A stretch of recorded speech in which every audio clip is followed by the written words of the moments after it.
You're watching Talonted Productions. You're watching Connect Tour.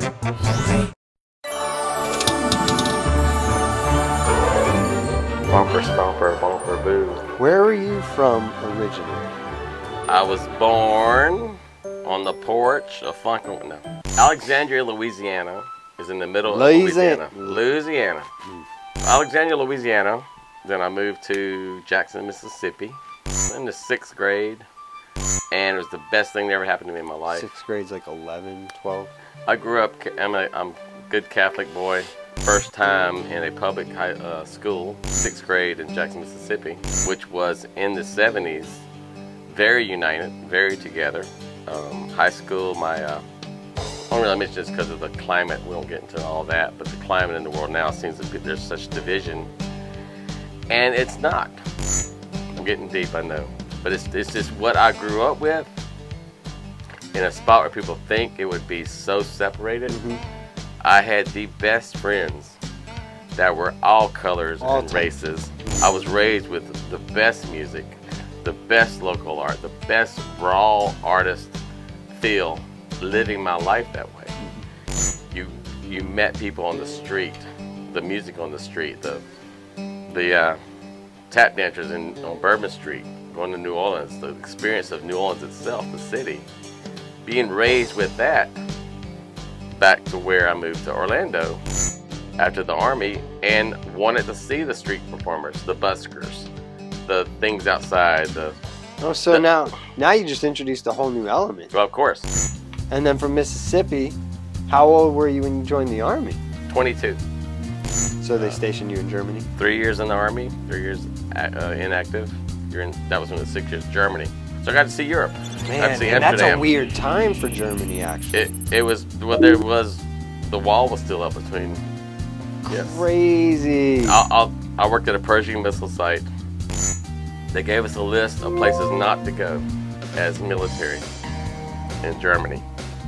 And of course I took that list and blew it up and made it into poster size and did a checklist of the ones that I was going to go to. Don't tell me not to go anywhere. And I was told that this club called New York in Munich was owned by Freddie Mercury. And my friend Michael was a musician. And we were at this one little pub before we went to New York, which we went to a lot. And he was talking to this guy, this black dude.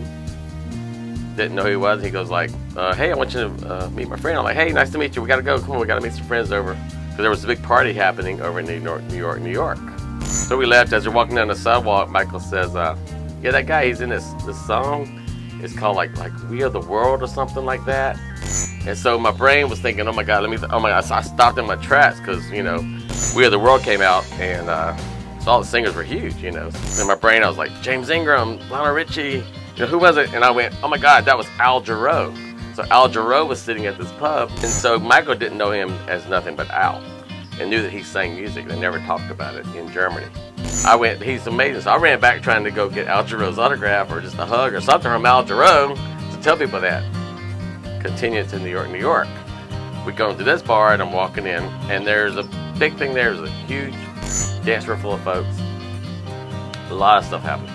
And the thing in this club they said was this half of the club is straight.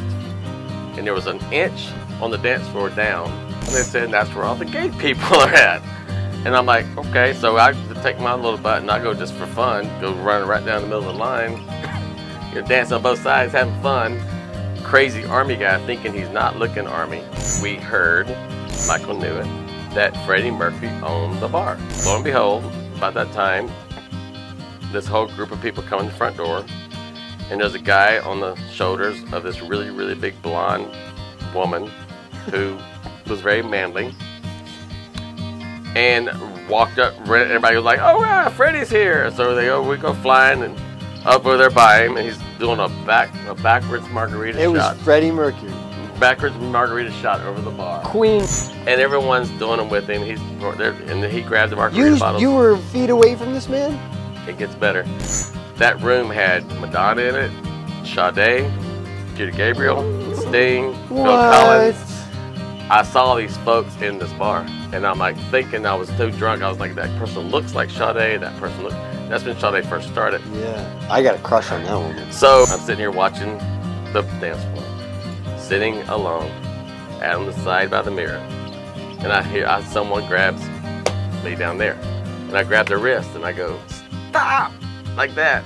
And I looked and it was Freddie Mercury in my face right here. He goes like, you're an American, aren't you? Military, right? He was English, right? And I went, yeah, I guess, yes. British, whatever, same thing. Yeah. So he goes, I said, you're Freddie, I'm drunk. You're Freddie Mercury. You're like, I didn't know what else to say. I was just like, he was right in my face. And he grabbed your dick. Tried to. I stopped him, really. So he's like, come, we're having a party tonight upstairs. I live upstairs. Freddie Mercury grabbed my kid. A big concert tomorrow, and why don't you come up to the apartments and stay with us tonight? And I said, no, I can't, because I'm in my mind thinking I've got to get on the train and get back to my Army base. So I do. I leave. Back to Army base. Next morning, we're watching after Live Aid was the next day. And that's why they were all there. And the TV was BBC coming in on my German station with my buddy in the Army. And I'm watching Live Aid at Wembley Stadium start. And Freddie Mercury walks out and rocks Wembley Stadium. And they showed back scenes of the people in the back and all. It was the entire crowd, the big blonde drag queen, all the people that were at the bar. I could have met all those. I could have been on that stage at Live Aid.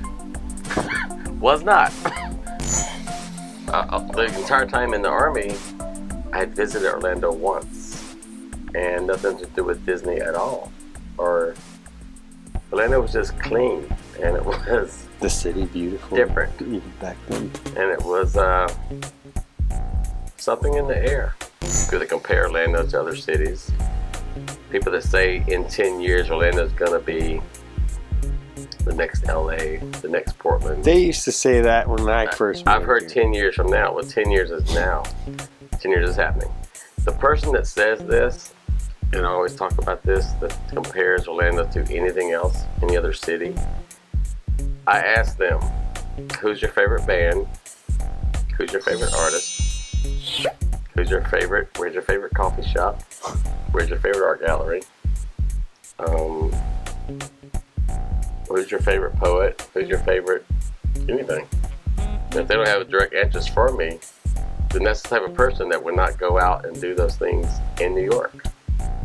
You can find those here. Of course there's more, but I'm having a hard time meeting any of my desired places to go to in any night during the week in Orlando. There's 4 or 5 things happening right now. I can list you 6 things happening that are all local, all artists, and that's what I've seen. It's Wednesday, July 18th. If any of you scholars out there want to go looking in what happened Wednesday, July 18th in Orlando, Florida, he's not lying. All these things are happening as him and I are currently speaking at 10:30 in the evening. A lot of music. You can find, the point is you can find your local unique things to do in any city you're in. And to compare Orlando culturally to any other city, then those are the people that I wish them luck to not let the Lando. don't let the east-west expressway hit you on the ass on the way out.